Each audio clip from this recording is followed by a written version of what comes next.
You have a purpose. Huwag mong sabihin na para bang wala na lang yung buhay mo. Huwag mong sabihin na para bang walang kwenta ang buhay mo. No! Someone created you tonight, and that is the Lord Jesus Christ. Si Jesu Cristo ang lumikha sa iyo. Tingnan mo naman yung tagapaglikha mo. Looking unto Jesus, why? He's our Creator. The strength that you have, the wisdom that you have is from the Lord Jesus Christ. Everything that you have is from the Lord Jesus Christ.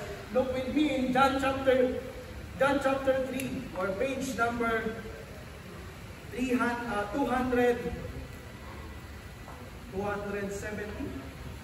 or 290. 291, page 291. Page 291. Ang sabi ng Bible, 291.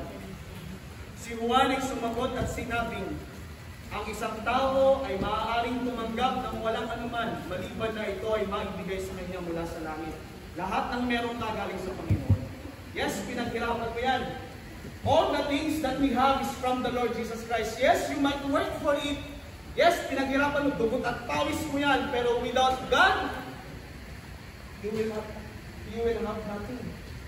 All the things that you have, meron kang cellphone, you have Wi-Fi. Minsan kapag nawalan pa tayo ng Wi-Fi, nagagalit pa tayo para naman nagbabayad tayo, no? No! Sa atin, nakikikuri ka na lang sa kapitbahay, nawalan yung Wi-Fi. Ano naman yan? Bakit kasi iba yung password eh?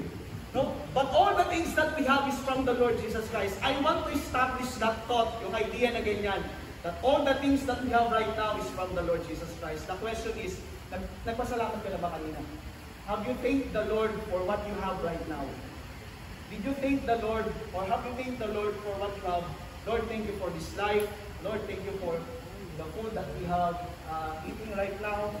Lord, thank you for dito sa lakas, nakakapunta pa ako. Have you thanked the Lord tonight na you came here safe and sound? Naligtas ka nakarating dito. No? Have you thanked the Lord for everything? Sabi ng Bible, in everything give thanks. Sa lahat ng bagay magpasalamat. Jesus Christ, our Creator. Pero ang nakakalungkot the saddest thing that we are facing right now, God gave us things that you want. Or God gave us things that you need. But sometimes, we worship yung binigay kaysa dun sa nagbigay. Nakakalungkot isipin, na ang Diyos nagbigay sa atin, ganyan. And then, yung binigay niya, yun yung maglalayo sa'yo mula sa Panginoon. Nakakalungkot to, na nag-pray ka na, sana Lord, magkaroon ako ng bagong cellphone. Tapos na nagkaroon ka na ng cellphone, hindi ka na nagsisimba. Lord, sana ako magkaroon ako ng trabaho. Bago ka magkaroon ng trabaho, before you have a job, always, lagi ka nagsisimba, Lord, sana bigyan niyo ako ng trabaho, Lord. Sana magkaroon na ako ng ganito, Lord. Pagkatapos, kung nandiyan na, wala na. Hindi na nagsisimba kasi nakuha na yung gusto. Alam niyo ba yung eat and run? Or yung eat and run? Yung kumain ka sabay takbo, no? Ganun din ho sa bahay, no? Kapag kumakain ho tayo, minsan kapag kakain namin, eat, tapos run. Kasi baka mautusan na magugas ng pinggan eh. No? Pero ganun tayo. No? Even in our parents, no? Even in our parents, nagtrabaho yung magulang natin, lalong-lalo na nung mga, pa tayo, nung mga earlier years natin, mga 5 years old, 10 years old, Ngayon kasi, karamihan sa atin, tayo na yung nagtatrabaho para sa sarili natin eh. Pero nung mga bata-bata pa tayo is, ang mga magulang natin yung nagtatrabaho para sa atin. But have you paid our parents sa mga ginawa nila para sa atin? So, Jesus Christ, is the Creator. And I would like to encourage everyone to thank Him in the privacy of your soul tonight. And Lord, thank you, because you give me like this. Nakakalungkot to, naranasan niyo na mo ba yung you give something to someone tapos hindi naman nagpasalamat, tapos ikaw na lang yung nagpasalamat? Salamat ha! Kaya nahihiya naman ako, hindi ka pala nagpasalamat, salamat ha! Baka ganun din sa Panginoon. No, you have like that, you have like this, and yet you didn't thank the Lord for that. Right now, looking at Jesus, you look to Jesus. Because the saddest thing na nangyayari sa atin, mas tinitingnan natin yung sarili natin. No? Kahit sa magkakapatid, ano? Mas tinitingnan natin kung ano yung wala tayo, yung kapatid natin, merong bagong cellphone, tayo wala. No? But right now, I want to drive our attention, to focus, to drift our attention from ourselves to the Lord Jesus Christ. Na huwag mong tingnan yung sarili mo kasi, huwag mong tingnan yung sarili mo na kaya ka meron yan kasi pinaghirapan mo yan. No! God gave you that thing. And you have to thank the Lord for that. Why do we need to look to Jesus? Number one, look to Jesus. Of course, na-establish natin yung Creator. Mamaya may sasabihin pa tayo about kay Jesus Christ. Pero number one, why we need to look for Jesus Christ? We need to look to Jesus Christ for strength. Or for strength. Lalong-lalo na sa mga fighter. No? Pupunta ka dito sa gym na to. And then, the strength na, katulad kanina, no? May ano yun, parang face-to-face, sparring, ano? Sparring.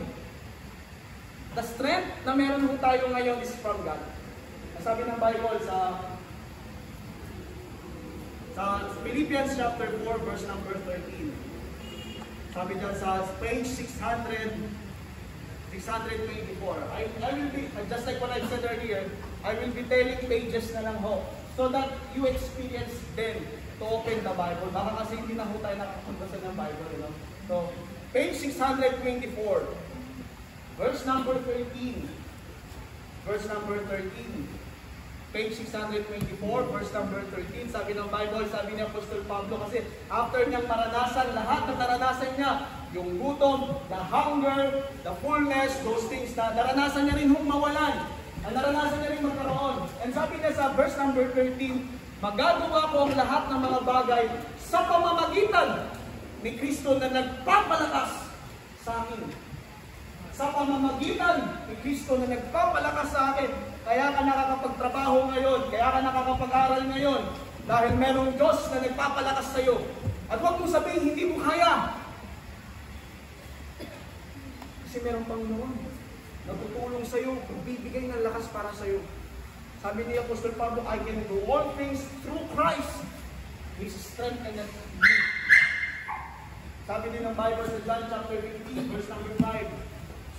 John chapter 15, verse number 5, at page 340, 341, page 341.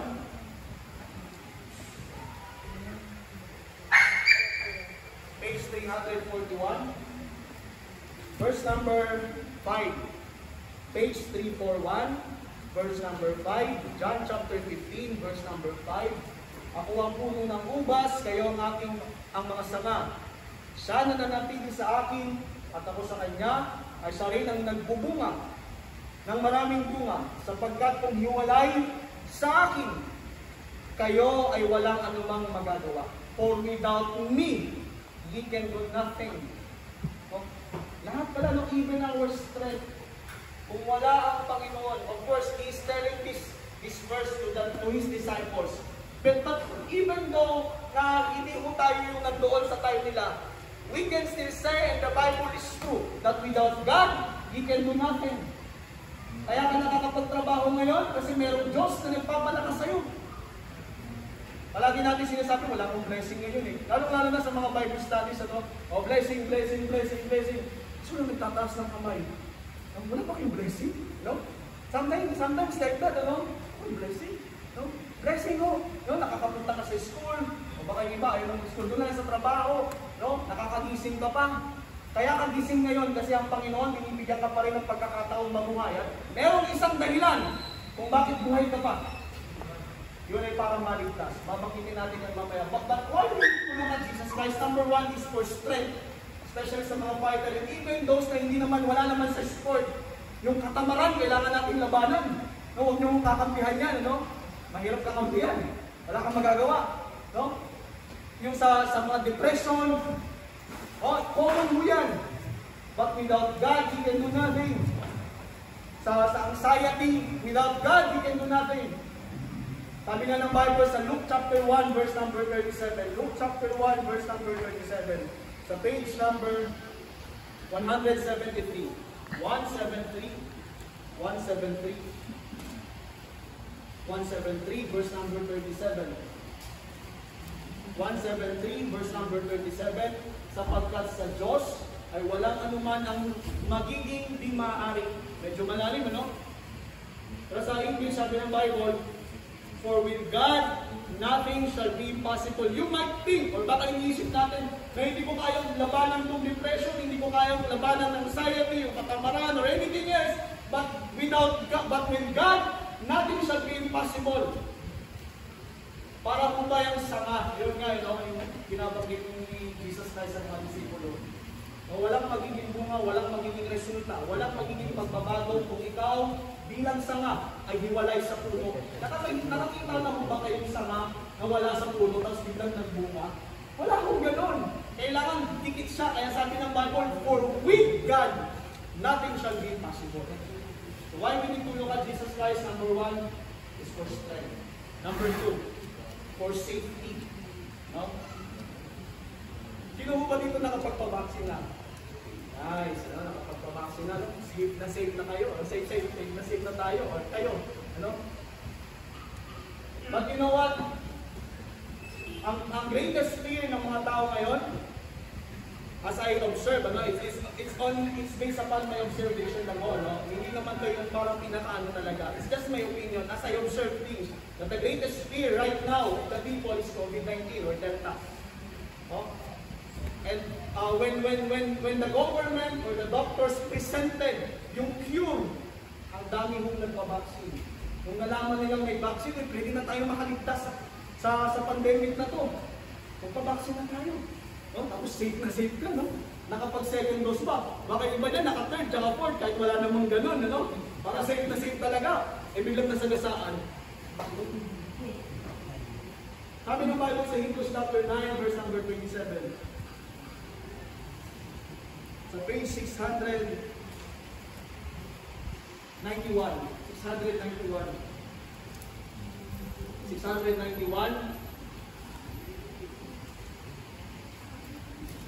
691 verse number 27. 691 page 691. At yung hanapin nyo, verse 27. Sa Tagalog, at gaya ng ito ay itinakda sa mga tao na minsang mamatay. Ngunit pagkatapos nito ay ang paghuhukom. Sa English, and as it is appointed unto man once to die, but after this the judgment. No? We are looking to Jesus Christ for safety. Napapansin niyo ba sa mga jeepney driver, or even kayo, or even kami, nung hindi pa kami ligtas, or kayo, no? Nakapag yung jeep, kapag sumasa kayo ng jeep, or siguro yung iba dito mga naka-kotse, or may helicopter, or mga airplane, o baka may spaceship po kayo, no? Nakapag tumangan sa simbahan, or sa mga kaibigan nating mga Catholic, ano? Kapag napadaan na sa simbahan, bigla yung magagaganon. Bakit to? Diba? Para sa safety, ano? Para bang may agimat. And then of course, we respect that, ano? We respect that, of course. Even sa mga kasama ko sa jeep, ano? Nung sumakay ako ng jeep. Tapos nung napadaan kami sa Binondo Church, kasi taga-Tondo ako, no? Tapos doon kami sa Binondo Church. Lahat ko sila, nagdala na. Bakit kaya? Inisip ko bakit kaya? No? And siyempre, nalaman ko na it is for safety, for protection, no? Para nagabayan, no? And I don't know if it is true or not, but that's my observation lang. But do you know what? With or without COVID, lahat po tayo mamamatay. May COVID o wala, lahat po tayo darating doon. No? We are so health conscious, or yung sa physical natin, no?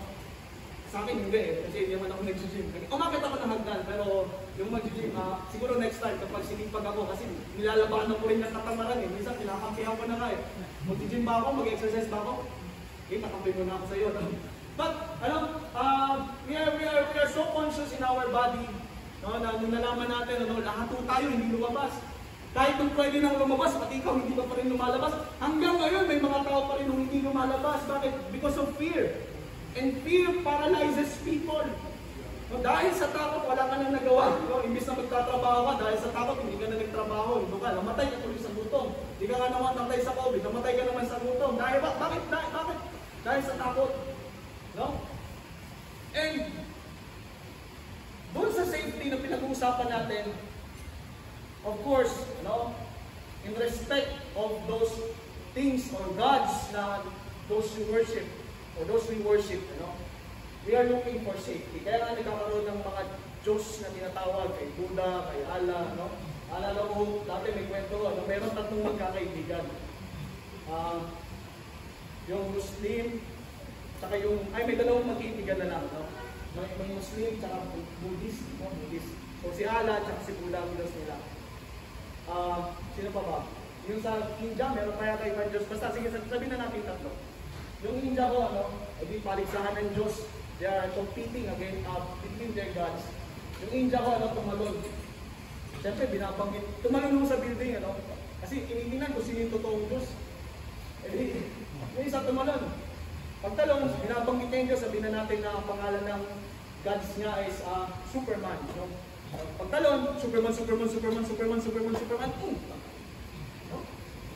Pagdating doon kay Allah, pagdating kay Buddha, tumalon yung pananampalataya ni Buddha. Hindi tumalon. Buddha. Lumutang. Grabe, ganit, Lumutang, bumalik pa sa taas, ito na si Allah, yung nasa Muslim, Pagtalon, sabi niya, ala. Nung malapit na siyang bumagsak, biglang ng Buddha, Buddha, tumiwalag bigla Buddha. Pero kwento lang po yun, it's just a joke, But that's the reality. We are looking for safety in this world, But you might be in the safest place in this world, but without the Lord, you are still in the not safe place. Hindi pa rin safe kasi wala ang Panginoon Safety is in the hands of God. Nasa kamay ng Panginoon. Yung sinasabi ho ng isang kampanya na, you're in good hands. Diba? Sabi ng you're in good hands. Pero hindi tayo kayang iligtas niya. Sa pera lang, sa pera. Sabi pa nga ng video, we find grace. But number one, why we need to look to Jesus Christ? For strength. Every day, we need strength. Walang tao dito na hindi nangangailangan ng lakas. Lahat tayo nangangailangan ng lakas. Lalo-lalo na sa mga hospital, yung mga kaibigan natin ng Lord. Kung makikita nyo, And number two, why we need to look at Jesus Christ? Because for safety. For safety. Nakakatuwa, may mga lugar na kapag makakaroon ka ng salita ng Diyos, hindi tatanggapin. Pero, yung mga nasa hospital, bumulong ka lang dyan. Narinig nila yung pangalan ng Jesus, maglalapitan mo. They are looking for safety in this physical life. Yung physical natin, iniingatan kasi natin ito kapag nadapa ka, hindi ko alam sa mga nanay natin, kapag nadapa ho tayo, yung iba, sa ngayon, di ba, dinadalagan sa hospital, yung mga bata kayo. Pero bata tayo, kapag nadapa ka, tatawagin ka na nanay, gaganunin ka lang. Tapos na, hindi ka nadaganin sa hospital. Hindi, gaganunin ka lang. Tapos na. So, but number three, and this is our focus. Yes, we need strength. Kailangan mo ng lakas. Kailangan mo ng safety in this physical life. Pero one day, lahat ng tayo mawawala sa mundo nito. And we don't know. Death is reality. Death is sure. Pero yung time kung kailan, hindi natin alam. And hindi mo sa pananakot. Sabi ng James chapter 4, verse number 14, page 714. O 713, page 713. Page 713. Page 713. Okay pa naman kayo, bubukas ng Bible. Nice. 713, verse number 14. Page 713, verse number 14. Ang sabi ng Bible, datapwat, hindi ninyo alam kung ano ang mangyayari sa kinabukasan. Totoo. Yung mamaya nga, hindi natin alam. Bukas pa kaya.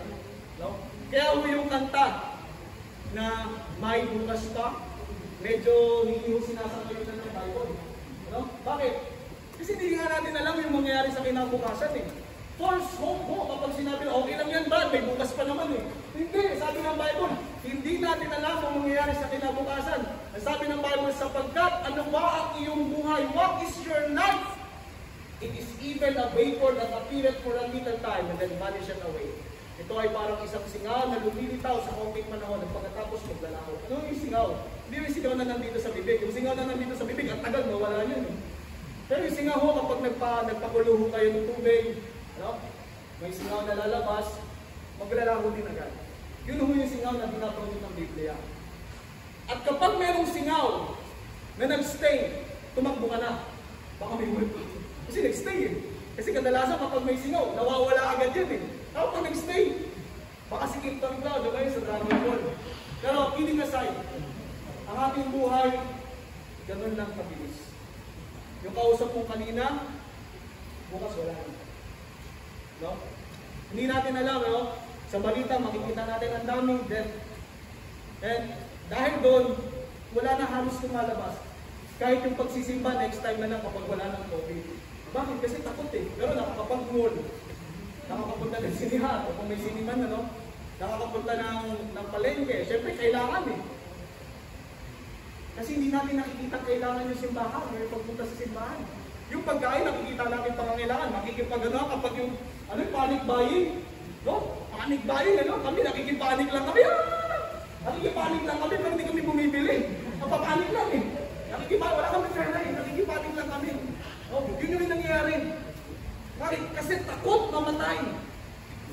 At totoo, nakakatakot naman talaga. No, wala akong matindong tao na magsasabing hindi siya takot mamatay. Pero sabi ng Bible, for with God, nothing shall be impossible. Kung takot kang mamatay, kung kasama mo ang Panginoon, hindi ka na matatakot. Sabi ng Bible, ano ba ang ating buhay? So, parang isang singaw na sa sandaling panahon, hindi itaw. Katapos maggalaw. Page 488. Bibilisan na lang natin, ano? Kung ang pagkain na itingin niyo sa akin, ano? Pero page 488. Page 488. Verse number 22. Page 488. Verse number 22. Ang sabi mo ng Bible, ang kabayaran ng kasalanan ay kamatayan. Ang kabayaran ng kasalanan ay kamatayan. Ang kabayaran ng kasalanan ay kamatayan. Sino mo ba dito ang hindi pa nagkakasala? Lahat po tayo makasalanan. At ang kasalanan ay may kabayaran. Hindi sir, nagsimba naman ako kanina eh. Bawas na yung kasalanan ko eh. Medyo nabawasan kasi nangumpisan na ako eh. Bawas na eh. Ang ibig kong sabihin ng bawas, may natira pa. Kaya sabi ng Bible, ang kabayaran ng kasalanan.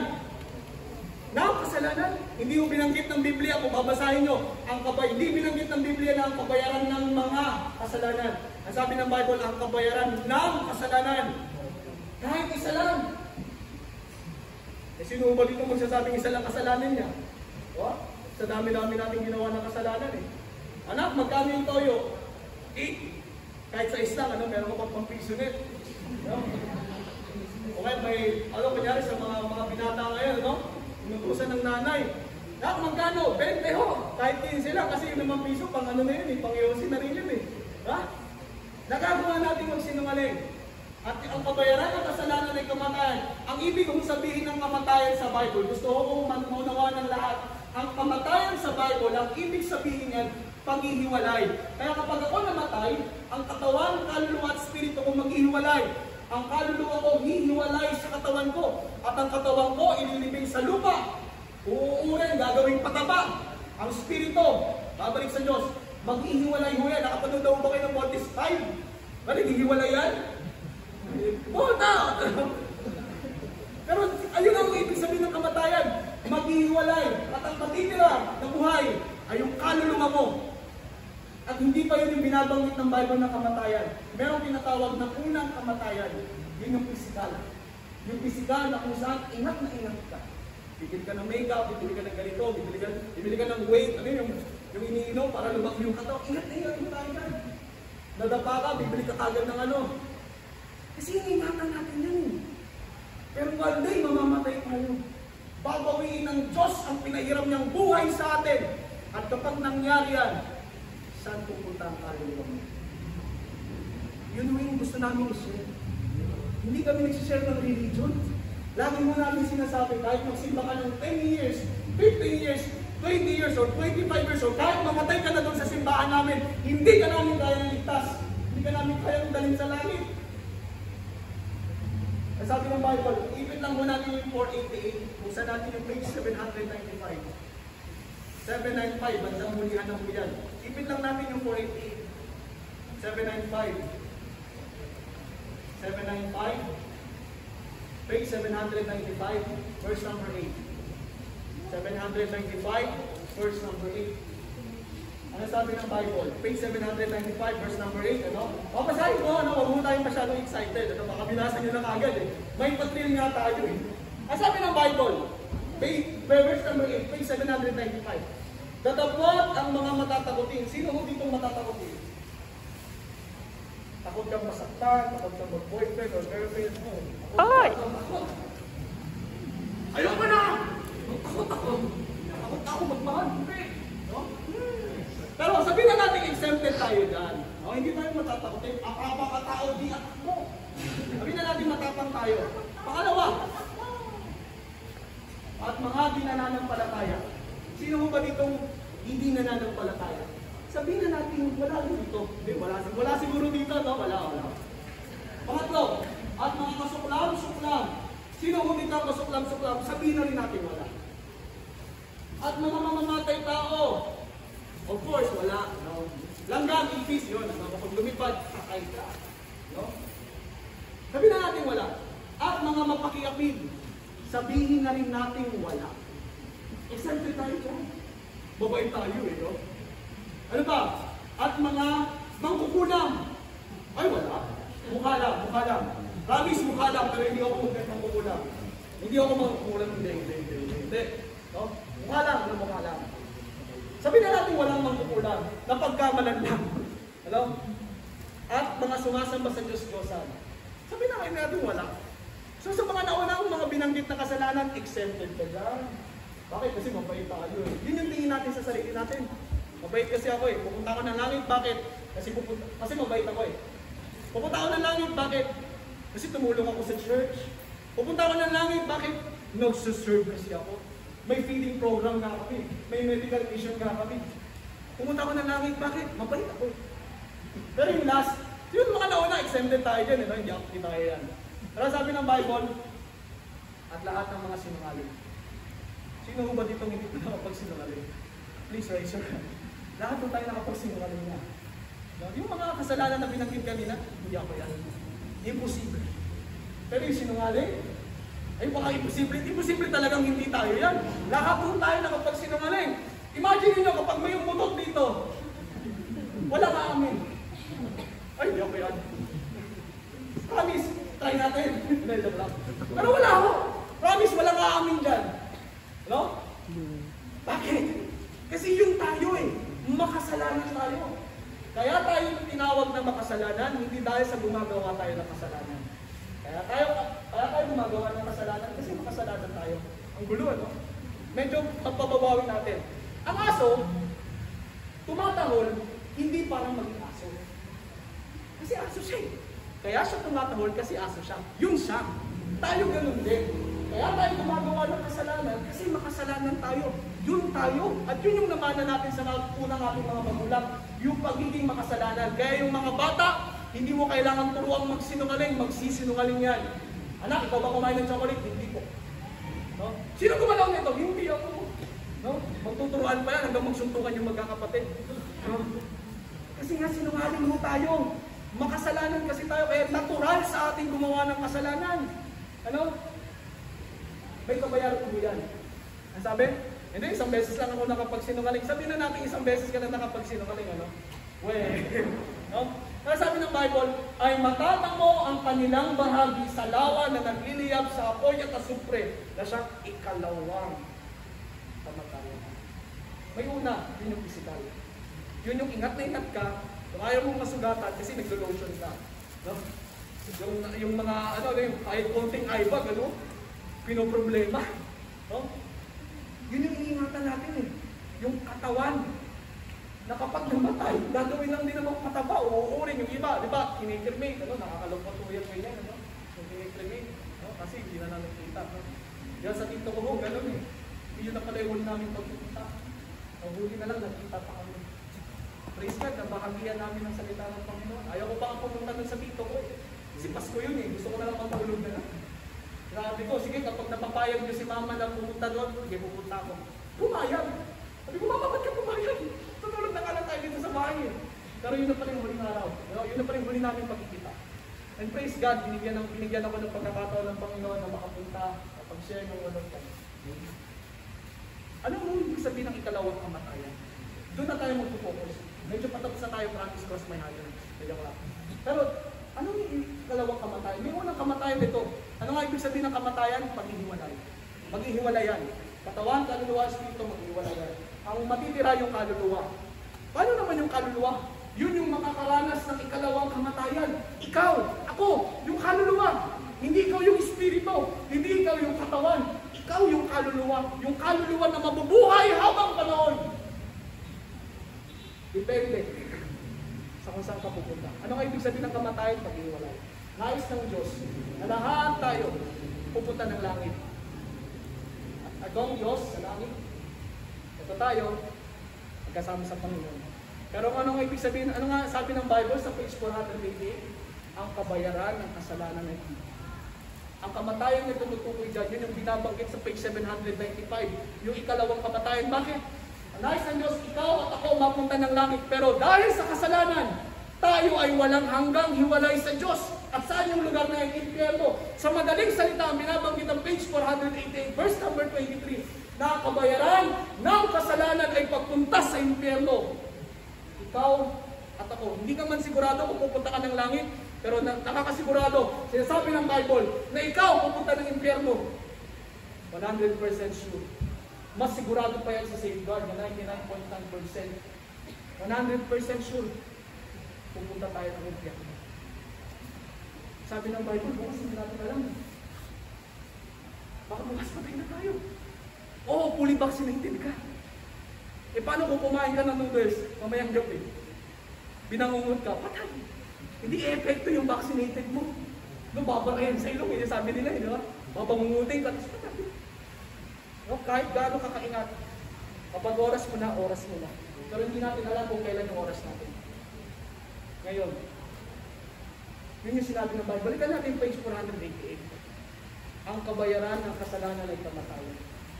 Sa madaling salita, ang kabayaran ng kasalanan ay pagpunta sa impyerno. Ikaw at ako pupunta sa impyerno. Bakit? Dahil sa kasalanan. Pero sabi ng Bible, ngunit, pupunta ka ng impyerno. Pupunta tayo ng impyerno. Ngunit, ano sabi ng Bible? Ang kabayaran ng kasalanan ay pagpunta sa impyerno, kamatayan. Ngunit, ang regalo ng Diyos, makasalanan tayo eh. Bakit ba tayo nagbibigay ng regalo? Bibigyan mo yung taong mahal mo. Pero sabi ng Bible sa John 3:16, ganun na lamang ang pag-ibig ng Diyos sa ating lahat, kaya niya ibinigay. Bakit siya nagbigay? Kasi mahal niya eh. Sino minahal niya? Tayo. Tayo na kapag nag-pray, sinagot ng panalangin, takbo. Hindi na magsisimba ulit. Tayo na palaging gumagawa ng kasalanan. Tayo na pansuwain. Ang Diyos namatay para sa atin. Meron isang regalo para sa iyo. Anong regalo niya? Buhay na walang hanggan. Sa pamamagitan, basahin natin ang mabuti, sa pamamagitan ni Yesu Cristo. Hindi Iglesia ni Cristo. Hindi Seventh-day Adventist. Hindi Katoliko. Hindi rin yung Jehovah's Witnesses. Ang linaw. Hindi rin ho kami Baptist. Baptist ho kami. Pero kahit, kagaya yung sinabi ko kanina, kahit magsimba ka sa amin ng paulit-ulit, hindi ka namin kaya dalisa. Ang linaw eh. Sa pamamagitan ni Yesu Cristo na ating Panginoon. Minahal ka ng Diyos. Marahil may nag-iisip sa atin, wala na nagmamahal sa atin, pero mahal ka ng Diyos. Hanggang sa ngayon, imagine mo, dapat nandun tayo sa kanilang bahay, pero bakit nandito ka? Nais lang kausapin ng Diyos na ngayon, kailangan mong tanggapin ang buhay na walang hanggan. Kasi bukas wala na eh. Kung pagpapabukas mo pa yan, baka bukas wala na. Kaya ako ito napapakinggan ngayon. Kaya ka nakakapakinig ngayon. Bakit? Kasi mahal ka ng Diyos. Imagine mo, nandun ka sa bahay mo, wala. May kanya-kanya tayong ginagawa, tapos gagamitin yung farewell na pagtitipon na to para makapakinig ka sa salita ng Diyos. Ang daming ginagawa ng Diyos para ipakita niya na mahal niya tayo. Unang-una, 2,000 years ago, ang Diyos nagkatawang tao para bayaran ang kasalanan hindi mo kayang bayaran. para ipako sa kasalanang hindi niya namang ginawa. Namatay si Kristo, napayubay sa krus ng Kalbaryo, ilagyan ng korona ng tinig na dapat ikaw yung susuot. Ipinako na dapat tayo yung ipapako. Yung nilatigo ng pagkalakas-lakas, dapat ikaw yun eh. Dapat ako yun eh. Pero bakit niya ginawa yun? Kasi mahal ka niya. Ayaw ka niya pumunta ng impyerno. Ang kabayaran ng kasalanan ay pagpunta sa impyerno, pero ayaw ka niya pumunta doon. Pero ginawa niya, nagkatawang tao siya para saan? Para mamatay, para ibigay ang kanyang buhay sa makasalanan tulad mo, tulad ko. Sabi ng Bible, ganito na lamang ipinakikita ng Diyos ang kanyang pagmamahal. Na kahit tayo'y makasalanan pa, si Kristo ay namatay para sa atin. Hindi na hinintay ng Diyos na maging perfecto tayo kasi hindi mangyayari yan. Habang tayo'y makasalanan pa, si Kristo ay namatay para sa atin. May regalo ang Diyos. Buhay na walang. May illustration ako isa. Imagine nyo natin nalulunod tayo. Nalulunod tayo. Nalulunod kayo. Ako yung lifeguard. Siyempre, bilang matinong lifeguard, na napapanood ko at sa based on my knowledge, na ang lifeguard, kapag may nalunod, hindi niya susuyurin agad. Kasi may lakas pa eh. Kapag tumalon yung lifeguard, baka siya yung lulunurin nung nalulunod. Pareho na silang nalunod. Walang nangyaring kaligtasan. Pero dahil ako, medyo matino naman ako. Hindi na rin kita hihintayin malunod pa bago pa. Kasi ang ginagawa ng mga lifeguard, hihintayin na mawalan ng lakas yung nalulunod. Para kapag wala ng lakas, nailigtas ang kanyang sarili, ang lifeguard lalangoy para sagutin siya. Pero dahil hindi ko nahihintayin yung gano'n, maghahagis ako ng salpabila. Nalulunod pala kayo, no? Tama, no? Maghahagis ako ng sapatos. Jordan. Hinagis ko sa inyo, nalulunod kayo. Tatanggapin niyo ba yun? Hindi nyo kailangan yun. No? Uy, may Jordan ako. Pero nalulunod ka na. No? Bibigyan ko kayo ng 1 milyon. Halimbawa, wala naman akong ganun. Nalulunod na kayo, ha? Hahagisan ko kayo ng 1 milyon. Hindi ko tatanggapin yan. Hahagisan ko kayo ng salbabita. Yan. Dahil medyo, ang tingin natin kasi sa sarili natin, mabait, kaya natin pumunta ng langit eh. Yun yung tingin natin eh. Magpapakabait ako para pumunta ng langit. Liligtas mo yung sarili mo, imposible. Pinagisan ko kayo ng salbabida. Ngayon, ang tanong, kung tatanggihan mo yung salbabida mo yan, ako ba ang nagtulog sa'yo? Nagisan ako. Ito! Tanggapin mo! Hindi mo tinanggap. Hindi, mas gusto ko yung sapatos. Walang ganun. Hindi, mas gusto ko yung long sleeve, no? Yung barong, ano?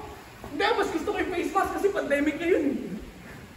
Hindi, tatanggapin yung salbabida. Pero sa oras na tanggihan mo yung salbabidang yan, hindi ako ang naglunod sa'yo. Ikaw mismo. At ang sagot ng Diyos para sa atin na kapag namatay, pupunta sa impyerno. Anong sagot niya? Yung regalo niya. Yung regalo niya, buhay na walang hanggan. Kung tatanggihan mo yan, hindi ang Diyos ang nagdala sa'yo sa impyerno. Ikaw mismo. Ginawa na ng Diyos ang solusyon. Diba, nung nagkaroon nga ng mga vaccine, yung iba takbuhan pa eh, kala mo may palabas eh. Paano ang vaccine, ano? Kung yung vaccine, ano, ginagano na lang, ano? Lahat, nakakagisan eh. Ngayon, yung COVID, tinitingnan natin napakalaking problema. Pero isang pinakamalaking problema, yung kasalanan. Anong kaya niyang gawin? Kaya niyang gawin sa impyerno. At ano ang vaccine? Ano ang lunas? Ano ang magliligtas sa iyo mula sa impyerno? Si Kristo. Tanggapin mo ang regalo niya. Buhay na walang hanggan. Sa pamamagitan ni Jesucristo, hindi relihiyon ang magliligtas sa iyo. Yes, meron kang 100 relihiyon. Pero kung wala kang relasyon sa Panginoon, impyerno ka pa din. Sino mo nakakakilala kay President Duterte? Siyempre, kilala natin yung President ka eh. Ang tanong, may relasyon ka ba sa kanya? Patay mo ba siya? Pinsan mo ba siya? Hindi. Kilala mo lang siya, pero wala kang relasyon sa kanya. Baka ganun din sa Panginoon. Kilala mo ang Panginoon, pero wala kang relasyon sa kanya. Merong offer ang Panginoon. Buhay na walang hanggan. At sa oras na tanggapin mo yan, ang sabi ng Bible, sa John, page 282. Page 282, number 12. Page 282.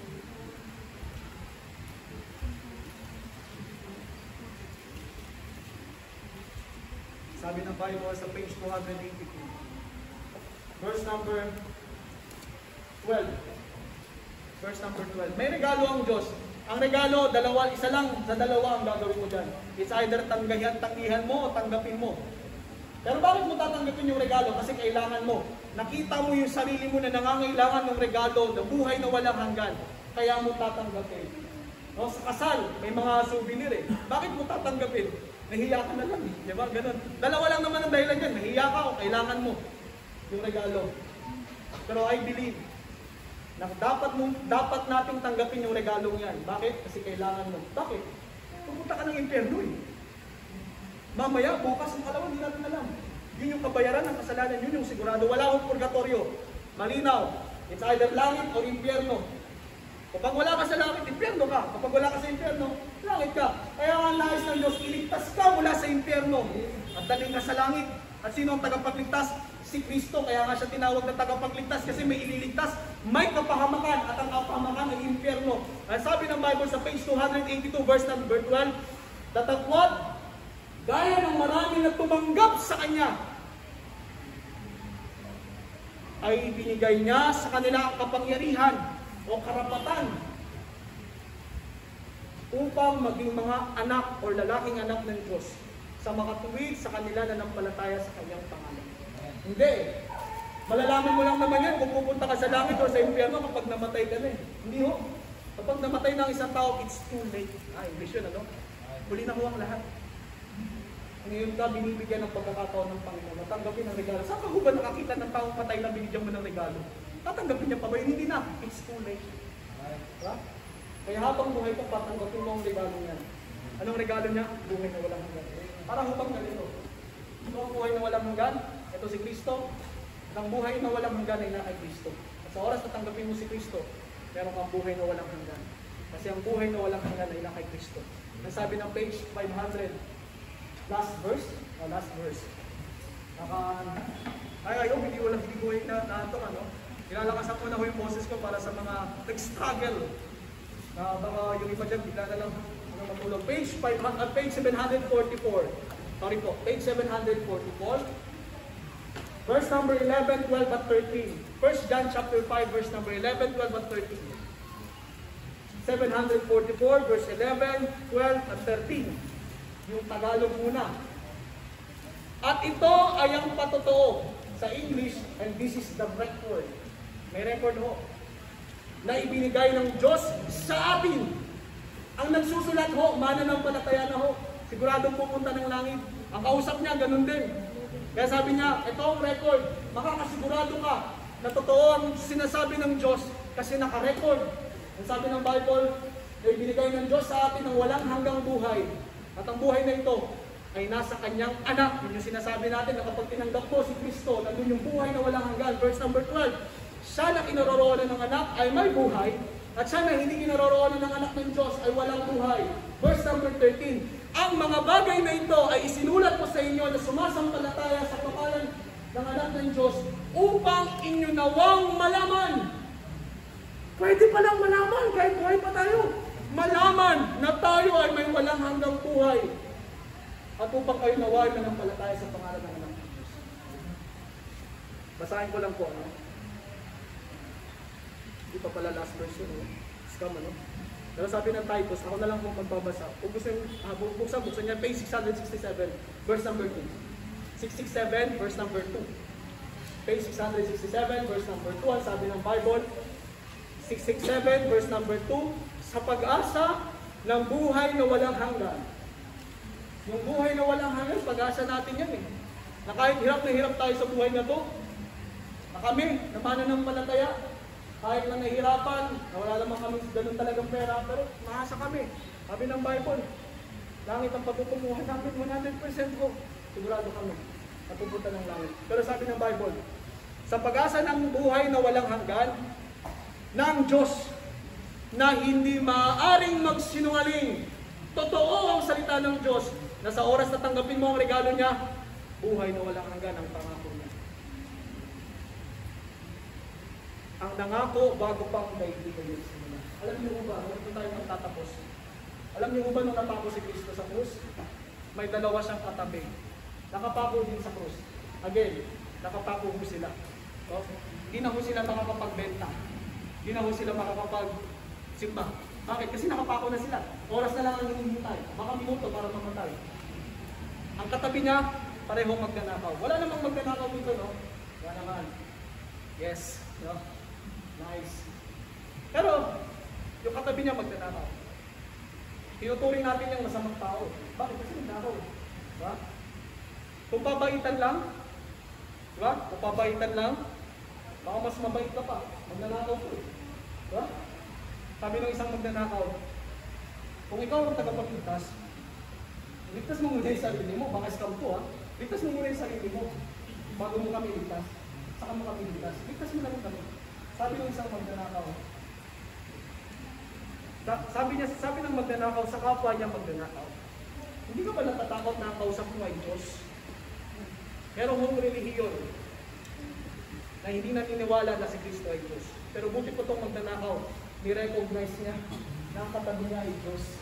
Hindi ka ba natatakot na ang kausap mo ay Diyos? Tayo, na ginawa tayong kasalanan, siya wala. Yung ginawa natin, karapat-dapat na tayo yung pako sa krus. Kasi ginawa tayong kasalanan, pero siya wala. Sabi niya sa Panginoon, sabi ng magnanakaw, Panginoon, magnanakaw mo ito ha. Kung papaitan lang, baka mas mabait ka pa. Hindi mo ito pala simba, wala akong record na nagsimba to. Ang record sa Bible, magnanakaw lang to. Ang sabi niya sa Panginoon, Panginoon, sa oras na pagpunta mo sa Paraiso, isama mo ko. Ang sabi ng Panginoon, magpakabait ka muna. Hindi ko ganun yung sinabi ng Panginoon. Kasi hindi niya na magagawa, nakapako na ho yun eh. Ha? Hindi niya sinabi na, teka lang, ano bang relihiyon mo? Eh baka naman ano? Wala akong ganun. Hindi tinanong ni Kristo, ilang taon na natulungan mo? Walang taon na tulungan to, magnanakaw nga to eh. Hindi niya rin sinabi na, ilan ang relihiyon mo? Ay, hindi, kulang pa yan. Kung pabaitan lang, baka mas mabait ka pa. Pero ang sabi ng Panginoon sa kanya, ngayon din, isasama kita sa Paraiso. Baka ang tingin mo sa sarili mo, sobrang bait. Nakaya mong dalhin yung sarili mo sa langit. Hindi ho. Malinaw na sinasabi ng Biblia na sapagkat sa biyaya ay naligtas tayo. Kailangan mong maligtas. Yun ho yung mensahe namin. Kailangan mong maligtas. Maligtas saan? Higit sa pandemya or COVID na meron tayo, kailangan mong maligtas mula sa impyerno. Kasi 100% sure, ang sabi ng Bible, ang kabayaran ng kasalanan ay kamatayan, at ang kamatayan na tinutukoy dyan, yung ikalawang kamatayan, at ang ikalawang kamatayan ay walang hanggang hiwalay sa Diyos. Kailangan mong maligtas mula doon. Ngayon, kung babaitan lang, yung sabi ng Bible, sapagkat sa biyaya naligtas kayo, hindi sa pamamagitan ninyo. Ito ay regalo. Ang pagpunta sa langit, hindi reward. Na kapag nababait ka, kapag marami kang natulungan, kapag nagsimba ka, pupunta ka ng langit, yung reward mo hindi. Nasabi ng Bible, regalo ng Diyos. Ang Diyos ang nag-initiate. Bakit? Kasi nakita niya yung pangangailangan mo. Pero ang tanong, nakita mo ba yung pangangailangan mo ngayon? Ano kailangan mo? Kailangan mo si Jesus. Na magliligtas sa iyo mula sa siguradong kapahamakan. Bukas wala na. Bukas huli na ang lahat. Kaya ngayon, ang best time. Maaaring magkaroon ka ng 100 milyon, pero kung wala kang relasyon sa Panginoon, impyerno ka pa rin. Ang dahilan kung bakit may pupunta pa rin sa impyerno, hindi dahil sa masama sila. Hindi dahil sa sobrang makasalanan sila. Kasi binayaran na ni Kristo yun eh. Hindi na issue ang kasalanan eh. Ang dahilan kung bakit may pupunta pa rin sa impyerno, kasi tinanggihan nila ang regalo ng Diyos. Kagaya ng nalulunod na tumanggi sa salbakida, ang nagpatay sa kanya o naglunod sa kanya, siya din mismo. Bakit? Dahil ba masama siya? Hindi. Dahil tinanggihan niya yung magliligtas.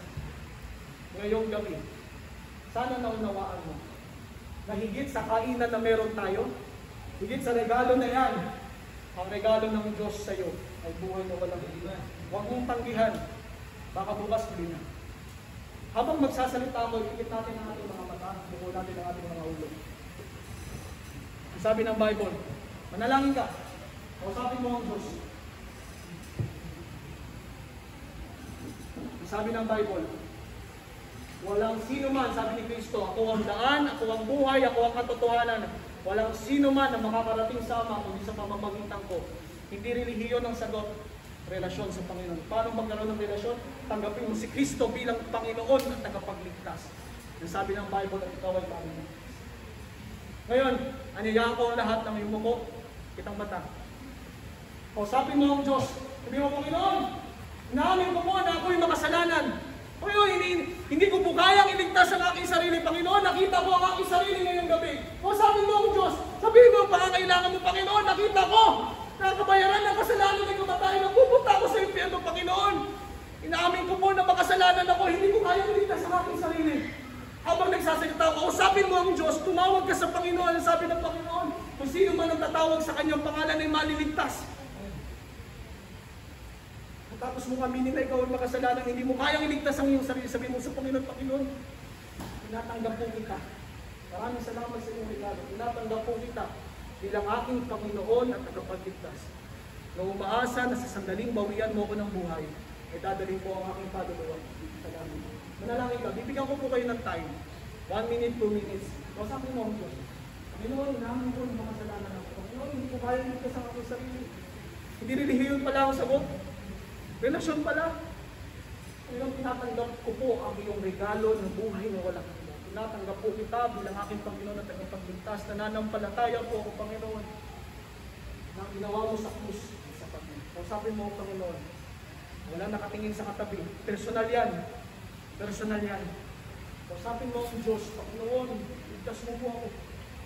Gumawa ka ng desisyon ngayon, baka mamayang gabi ko na. Kausapin mo ang Diyos, manalangin ka, libre lang ho yan. Libre lang ho yan. Kausapin mo ang Diyos ngayong gabi. Sabi ng Bible ngayon, kung naririnig mo ang tinig ng Diyos, naririnig mo ang tinig ng banal na Espiritu, huwag mong patigasin ang iyong puso. Baka sinasabi mo ngayon na, hindi. Lumaki ako ng ganito, mamamatay ako ng ganito. Sarado ako. Hindi, buksan mo ang iyong puso. Ang Panginoon, kumakatok sa iyong puso. Pagbuksan mo siya. Nais ka ng iligtas, magpaligtas ka naman. Tanggapin mo siya bilang Panginoon at tagapagligtas. Bibigyan ko po kayo ng tayo. Sabi mo ang Panginoon ngayong gabi. Sabi mo siya, huwag kang mahihiya. Hindi ka pagtatabuyan ng Panginoon. Nais ka niyang iligtas ngayong gabi. Inaabot niya ang kanyang kamay sa iyo. Tanggapin mo ang kanyang kaligtasan. Ang regalo niya, ang Panginoon. Habang nakikita ng lahat, sabi mo ang Diyos. Ang pagkilang Diyos. Ililigtas. Ililigtas ko niya.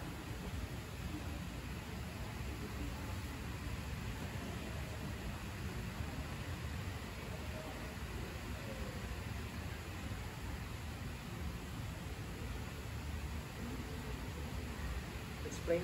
Dakila namin Diyos, maraming salamat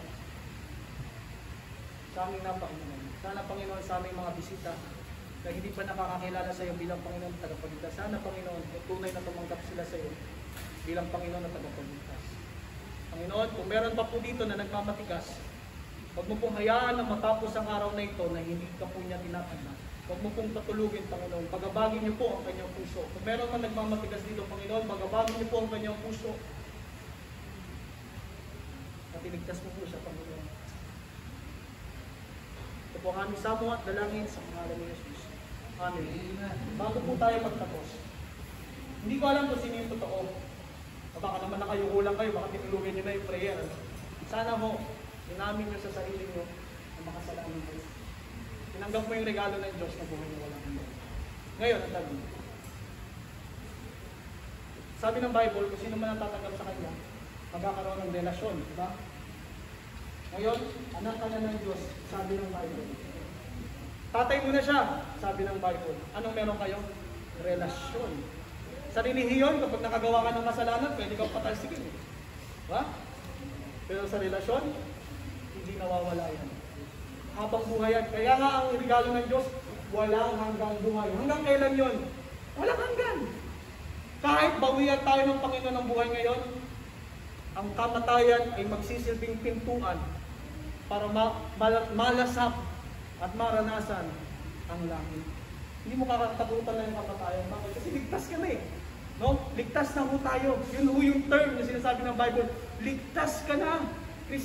Ligtas ka na, saved ka na. Hindi sinasabi ng Bible, ligtas ka na. Tinanggap mo ang Panginoon, ligtas ka na. Ligtas ka na. Ano ibig sabihin ng ligtas? Pupunta ka tayo sa impyerno eh. Tinanggap mo ang Panginoon, ligtas ka na.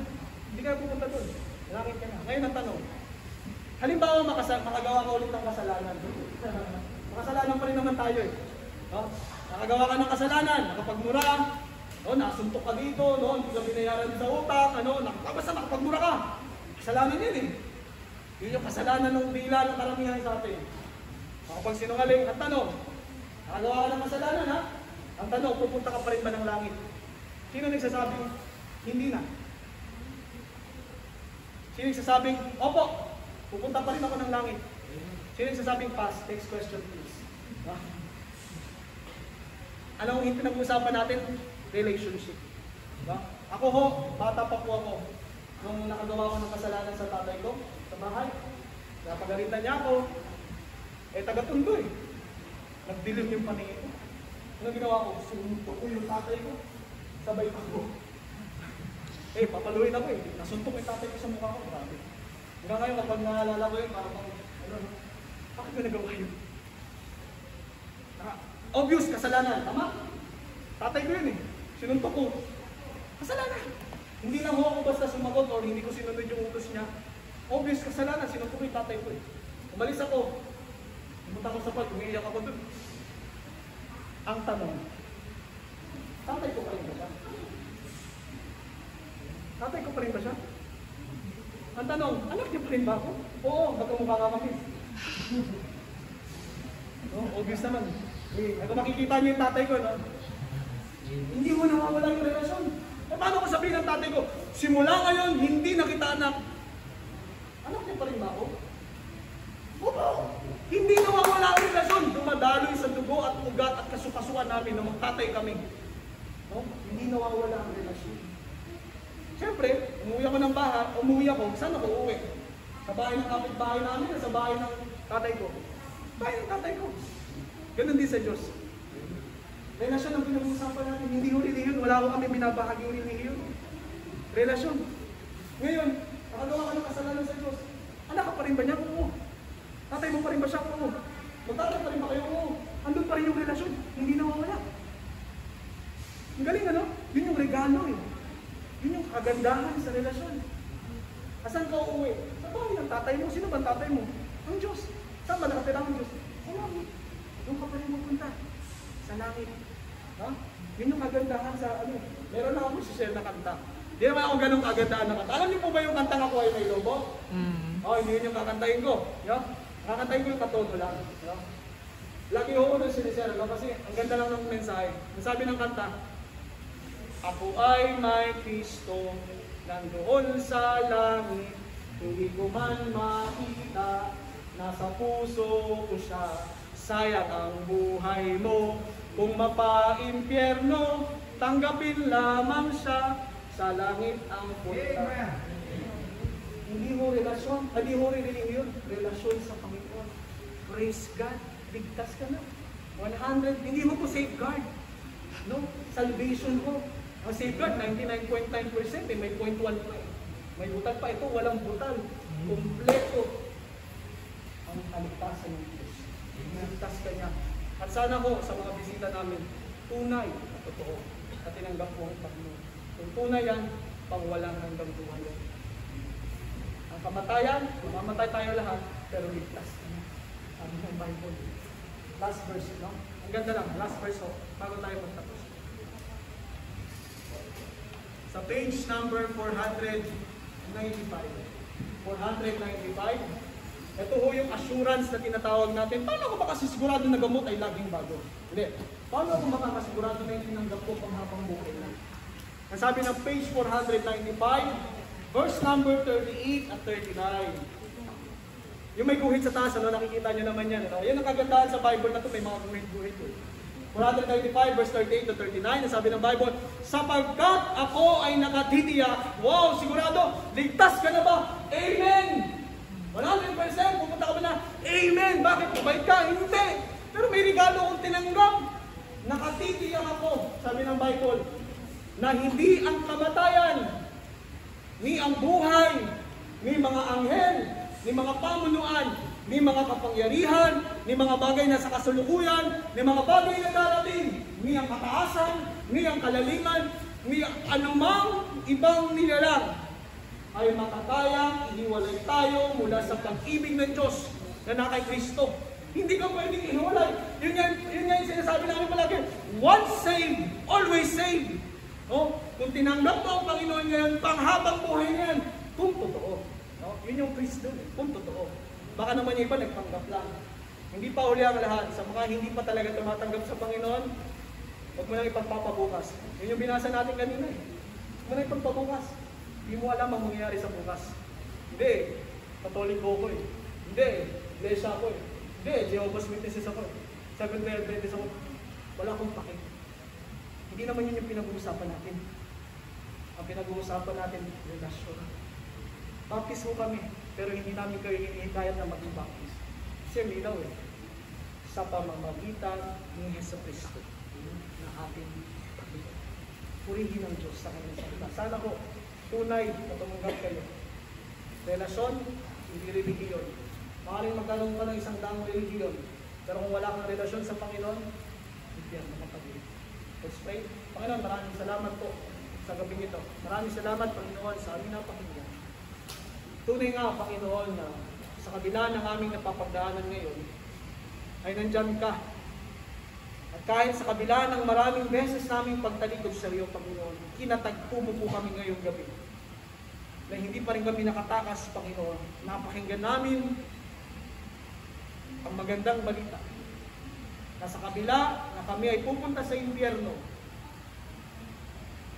ikaw ang Diyos na minahal kami ng lubos, na ibinigay ang iyong buhay upang bayaran ang aming mga kasalanan at binigyan kami ng regalo. Maraming salamat, Panginoon, sa mga tunay na tumanggap sa iyo bilang Panginoon at tagapagligtas, na mayroong relasyon ngayong gabi. At sa mga hindi pa po, Panginoon, sa mga nagmamatigas pa rin, patuloy niyo pong bagabagin ang kanyang puso. Huwag mong hayaan na makatulog sa Panginoon ngayong gabi hanggat hindi kanya tinatanggap bilang Panginoon at tagapagligtas. Maraming salamat po, Panginoon, sa regalo mo ng buhay na walang hanggan sa pamamagitan ni Jesus Cristo. Sa pangalan ni Jesus. Amen. Thank you po.